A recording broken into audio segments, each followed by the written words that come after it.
Então vamos lá, meus irmãos, nosso quarto dia de aula, Teologia Sistemática 1, Bibliologia, último bloco. Vamos lá, vamos continuar aqui com o nosso material.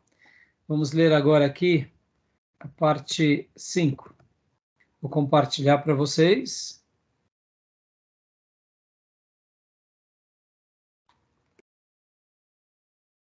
Joia.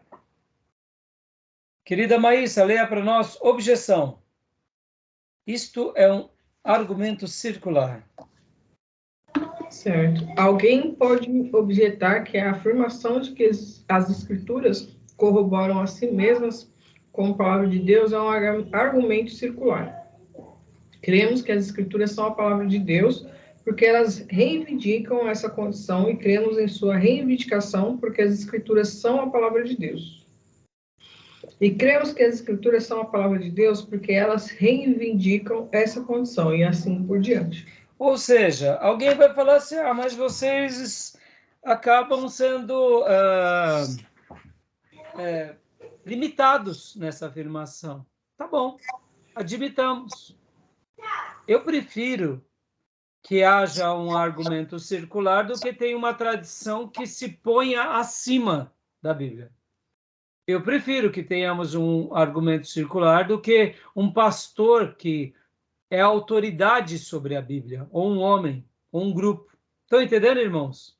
Ser ou ter um argumento circular não nos deixa, eu diria, à mercê de uma fé tão pura e boa. Vamos lá. Nas aulas passadas, na terça-feira, eu perguntei, ou na semana passada, há vida em outros planetas? Há vida inteligente em outros planetas? Não deixa de ser perguntas sem respostas, e mesmo que até hoje nunca ninguém descobriu, nenhum cientista, e mesmo que descubra, isso não vai menosprezar nossa fé. Se há vida inteligente, se não há vida inteligente. Então, tem coisas que a gente não tem resposta e nem por isso as pessoas não deixam de fazer ciência. Porque muitos cientistas poderiam dizer assim, mas até hoje ninguém encontrou nada, então eu vou parar de fazer pesquisa. Por que vai parar? Ora, o universo, o tamanho que ele é, né? Há tanta coisa para a gente descobrir. Quem sabe algumas coisas que, por exemplo, vai fazer uma diferença enorme nas próximas gerações, seja descoberto num outro planeta, quem sabe uma energia, um outro tipo de energia. Irmãos, é por isso que a gente, mesmo não tendo respostas, ou tendo respostas insatisfatórias, não vamos deixar de fazer. Eu prefiro ter esse argumento circular do que ter uma tradição sobre a nossa fé. Estão entendendo? 6, pode ler para nós, Maísa, por gentileza? 6. Isso não implica ditado de Deus como único meio de comunicação. Toda a parte precedente deste capítulo afirmou que as palavras da Bíblia são palavras de Deus. Nesse ponto, é necessária uma palavra de advertência. O fato de que todas as palavras das Escrituras são de Deus não deve nos levar a pensar que Deus ditou cada palavra das Escrituras aos autores. Então, por que o autor está falando dessa forma, irmãos? Não é que ele está diminuindo isso, mas parece que se Deus, vamos dizer assim, como que foi o método de revelação? Foi um ditado? Nós não temos uma resposta. Mas, ao mesmo tempo, acreditamos que não foi apenas assim, como um ditado. Pode ter sido ditado, pode ter sido uma palavra dirigida, uma palavra impressa, uma... Como Deus fez, a gente não tem uma resposta. Mas também dizer que tudo foi um ditado e afirmar que foi um ditado é colocar nas páginas da Bíblia algo que a gente, de fato, é como se estivéssemos diminuindo a participação humana no sentido de coautoria. Só quero pegar um exemplo aqui. Quando Lucas começa a fazer aquela sua pesquisa histórica, quando ele começa a fazer aquele levantamento com as pessoas que viveram com Jesus, que ouviram Jesus, que tocaram em Jesus, e que ele faz aquela pesquisa bem apurada. Percebam que ali há uma construção. Acreditamos que Paulo foi aquele que primeiro pregou o evangelho e mostrou a biografia de Jesus para Lucas. Depois, possivelmente, Lucas deve ter conhecido outros apóstolos. Em algum momento, o Espírito Santo também começou a mostrar para Lucas e dirigir Lucas para que Lucas escrevesse o Evangelho. E não só o Evangelho, mas o livro de Atos. E Lucas vai fazer uma lição de casa, Lucas vai viver, vai pesquisar. Ou seja, há uma participação humana nessa construção. Nós não podemos dar um destaque à participação humana acima da revelação, mas também nós não podemos limitar essa participação. Por quê, pastor? Porque Deus vai fazer como Ele quer. Podem ver que Isaías, Deus usa Isaías de uma forma, Deus usa Jeremias de outra forma, Deus usa Moisés de uma outra maneira. O próprio profeta Elias, ele é um profeta que inaugura uma escola que vai marcar gerações, mas ele, o único texto, vocês sabiam que Elias tem um único texto? Sabiam disso? Quando a gente fala assim, qual é o texto do profeta Elias? Tem um texto? O profeta Elias escreve? Sabiam disso? Não. Sabia não, Não? Pois é. Minhas ovelhinhas têm que lembrar disso. Não, pastor. Eu preguei certa ocasião agora, recentemente. Olha só que interessante. Abram lá em Crônicas.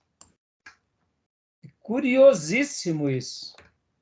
Quando Joás, filho de Josafá, mata os irmãos e leva o povo de Judá a pecar, o próprio profeta Elias escreve uma carta para Joás. Olha que coisa linda. É o único texto que Elias escreve. Que lindo, não? Olha lá, 2 Crônicas 21, 12. E essa porção foi registrada apenas aqui em Crônicas. Esdras registra isso. Jeremias, o grande discípulo de Elias e Eliseu, não registra isso. Pelo menos eu não me recordo. Acharam? O que está escrito? Achei. É para Então- o pastor. Desculpa, pode ler mesmo. Ah, pode ler, irmão, pode ler. Tá bom, 2 Crônicas 21, 12. Então Jeorão recebeu uma carta do profeta Elias que dizia: Assim diz o Senhor, o Deus de Davi, seu antepassado: Você não tem andado nos caminhos de seu pai Josafá, nem de Asa, rei de Judá, mas sim nos caminhos dos reis de Israel, levando Judá e o povo de Jerusalém a se prostituírem na idolatria, como a família de Acabe. E ainda assassinou seus próprios irmãos, membros da família de seu pai, homens que eram melhores que você. Por isso o Senhor vai ferir terrivelmente seu povo, seus filhos, suas mulheres e tudo que é seu. Você ficará doente, terá uma enfermidade no ventre que irá piorar até que saiam os seus intestinos. Ponto. Esse foi o único texto registrado nas Escrituras do grande profeta da escola dos profetas. Agora, vamos lá. Quem registra a história dos profetas Elias, Eliseu e das escolas? Jeremias e Esdras, principalmente Jeremias. Olha que coisa linda, irmãos. Então, percebam que Elias recebeu de Deus uma revelação, uma palavra. Como foi? Foi um ditado? Deus imprimiu. Como que foi essa revelação? Nós não podemos classificar, fechá-la, colocá-la numa caixinha. Uma coisa é certa, era a palavra de Deus. Por quê? Porque se cumpre tudo o que eles disseram, ipsis literis. Sabemos que é Deus porque Deus cumpre a palavra, Deus autentica os textos. Mas era um ditado? Ditado nós podemos dizer que quem teve foi o apóstolo João nas 7 cartas do Apocalipse. Ali foi ditado. Concorda? Mas e se outro servo de Deus também teve palavras como ditados? Nenhum problema. Meus irmãos, é isso que eu falei há pouco. Nós não podemos fechar, mas também nós não podemos afirmar o que Deus não afirma. Uma coisa é fato, eles ouviram, compreenderam e relataram tudo que Deus tinha dito a eles, tá bom? Beleza até aí, meus irmãos? Moisés Tudo bem? também escreveu o ditado, né, pastor? Como? Moisés também, né? Então, a gente acredita que Moisés, muita coisa que Moisés escreve é como uma revelação. Algumas coisas são literalmente ditados, Sim. mas percebe, Maísa, não tem um padrão. Não tem, não tem. Não tem um padrão. Não há um padrão propriamente. E é isso que eu quero dizer, irmãos. Por isso que a gente acredita que é um milagre e que ele se consolida, mas é o texto sagrado que vem do divino, que tem o vínculo do Espírito Santo, usando a instrumentalidade humana. Podem ver, o profeta Isaías, ele já tinha profetizado 5 capítulos até ter a grande visão do trono de Deus. E depois que ele tem a visão do trono de Deus, ele profetiza mais 60 capítulos. Oh, meu Deus do céu. Deus toca nos lábios dele. É algo. Quem mais aconteceu isso? Mais ninguém. Mas por que não acontece isso conosco? Porque Deus vai fazendo como ele quer, né? É um mistério a revelação, as manifestações. Tá bom, meus irmãos? Vamos parar aqui, irmãos, agora, ó. Estamos parando aqui nesse ponto, né? No livro, nós vamos estar parando, então, aqui na página número 52, tá bom? A gente está indo bem devagar, esses pontos, mas vão ser pontos, assim, que a gente, sem muita pressa, sem muita correria, porque... deixa eu colocar aqui. Hoje é dia 8, né? Então, Hoje é 10, na verdade. hoje é 10, desculpa. 10/8. Obrigado, pastor. Passa rápido, né? Então, tá bom, meus irmãos? Alguma dúvida? Não. Então, a gente vai continuar a partir daqui. Vão lendo o livro, irmãos. Vão lendo livros, vão aprendendo, né? Porque, só para a gente concluir, na página 51 do livro-texto, no primeiro, segundo e terceiro parágrafo, leia para nós, irmã Cleusa. Essa frase vale a pena a gente pontuar tudo isso que eu estou falando. Irmãos, como Deus vai edificar a sua igreja até o último dia? Não sei. Como Deus vai fazer? Não sei, eu só sei de uma coisa. Homens se inclinarão à palavra, crerão na palavra, pelo poder do Espírito continuarão proclamando a grandeza de Deus, vivendo a palavra, e Deus vai fazer milagre. Que tipo de milagre? Eu não sei. Serão de muitas maneiras, de muitas formas, porque a palavra de Deus ela é viva e eficaz. A igreja de Jesus é vencedora, o reino de Deus continua sendo expandindo, as portas do inferno, onde chega a mensagem do reino, elas se fecham e retrocedem, e quem avança é a igreja. A igreja é vencedora. Ponto final. E a gente tem que só se colocar na brecha de fazer o que Deus quer, porque dessa forma nos capacitamos, nos tornamos ministros fiéis e aprovados, e Deus vai continuar fazendo a obra. Pastor, como será daqui a 200 anos? Teremos veículos que voam? Teremos o teletransporte? Meu irmão, nem me pergunto, nem me preocupo. Pode existir, e daí? A palavra de Deus vai ser... Quer um exemplo maior do que teletransporte, do que arrebatamento?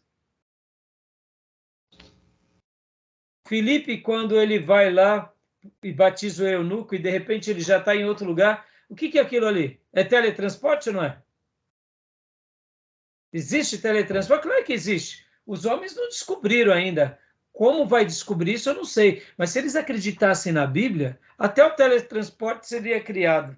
Sai daqui, vai para colar. É isso aí, irmãos. Irmãos, pensem assim. Você acha que um dia, aqui agora é o devaneio meu, tá?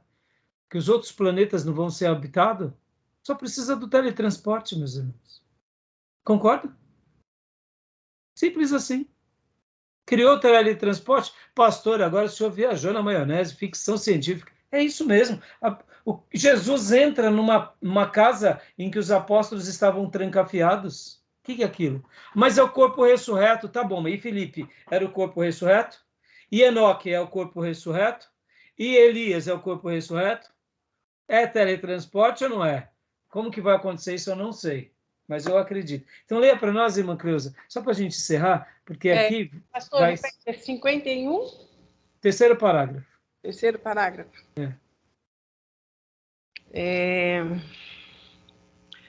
Visto, é esse? Não. Não, Em cima desse. em cima desse. Mas, com certeza, em muitas outras partes, esse ditado é direto de Deus, não é a maneira pela qual as palavras das Escrituras vieram a existir. O autor de Hebreus diz que Deus falou a nós pelos profetas, de muitas maneiras. Em Hebreus 1:11. 1:1. Tá bom, até aí. Só queria fazer essa citação. Deus falou a nós de muitas maneiras. Para eu fechar aqui, irmãos, ao estudar agora a vida dos profetas, em uma das minhas mensagens eu cheguei a dizer que quando Elias ele se apresenta para Acabe, ele fala uma palavra muito interessante, se você até quiser abrir comigo, lá em 1 Reis, capítulo de número 17. Olha só. Quando ele apresenta-se para Acabe, a última frase que ele vem falando, né? Juro pelo nome do Senhor, o Deus de Israel, a quem sirvo, que não cairá orvalho nem chuva nos anos seguintes, exceto mediante a minha palavra. Olha que coisa legal. Eu citei, né? Eu particularmente me senti à vontade, eu queria até concluir a nossa aula dizendo isso. Possivelmente, Elias e Eliseu receberam de Deus um dom tão grande, como se fosse o seguinte, eu deduzo, tá, irmãos? Eu deduzo, que Deus chegou para Elias e chegou para Eliseu e falou assim, olha, vocês são tão consagrados, são tão espirituosos, que eu vou dar um presente para vocês, um dom. Tudo que vocês disserem vai acontecer. Pode ver que aqui ele fala, né? Que não vai cair orvalho nem chuva, exceto mediante a minha palavra. As palavras na boca de Elias eram as palavras de Deus. Agora pare e pense. E por que eu estou dizendo e imagino isso ser uma verdade? E imagino ser uma exceção na história? Porque Deus só faria isso com homens muito consagrados. De dar esse dom de dizer, olha, meu servo, eu vejo que você é tão piedoso, você entendeu tanto a minha palavra, você entendeu tanto o meu poder, entendeu tanto a minha justiça, o meu amor, a minha graça, que eu estou te dando um dom que pertence a mim, porque tudo que eu falo, eu cumpro. Então eu vou te dar um dom diferente dos outros dons. Você só não vai ser proclamador do rei, mas as minhas palavras na tua boca vão ter efeito como tem na minha. Pode falar o que você quiser, que o que você quiser é palavra de Deus. Oh, meu Deus! Pode ver que na vida deles, irmãos, tanto Elias quanto Eliseu vão fazer algo assim. Podem ver que quando Eliseu está para morrer, e ele está ali diante de um rei que até fala para ele, meu pai, ele diz, pega uma flecha e atira várias vezes pela janela. E aí o rei atira só 3 vezes. E Eliseu não fica bravo, fala, você deveria ter atirado 5, 6, um monte de vezes, porque assim você teria acabado com os inimigos. Dá uma ideia de o que eu estou falando é palavra de Deus. Então, ao estudar a vida desses profetas, eles foram tão grandes, que eu deduzo, posso estar, irmãos, isso é um devaneio meu, tá? Mas eu deduzo que eles receberam o que poucas pessoas na história do cristianismo, na história do reino de Deus, do povo judeu receberam, de ter essa autoridade. Agora, é claro, Deus não daria isso para qualquer Zé Mané, né, irmãos? Porque senão imagina, eles iam fazer loucura em nome de Deus, né? Tá bom, meus irmãos? Isso é o que eu penso, tá, meus irmãos? Que Deus nos agracie com uma palavra poderosa. E crer na palavra de Deus é crer no próprio Deus, e obedecer é obedecer o próprio Deus, tá bom? Então, terminamos aqui. Alguma dúvida, alguma pergunta, alguma fala? Amém. Alguma dúvida? Continuem lendo o livro-texto, fazendo os trabalhos, tá bom, meus irmãos? Amém. Então é isso aí, meus Amém, irmãos. pastor. Que Deus nos abençoe bastante e que o Senhor continue nos guardando, tá bom? E querendo Deus, nos vemos terça que vem. E as ovelhinhas nos vemos domingo. Amém, pastor. Combinado. Amém, pastor. Combinado. Uma semana abençoada, meus irmãos. Restante de semana abençoada. Obrigada para você. Graça e paz. Obrigado. Graça e paz. Boa noite, meus irmãos. Boa noite. Amém.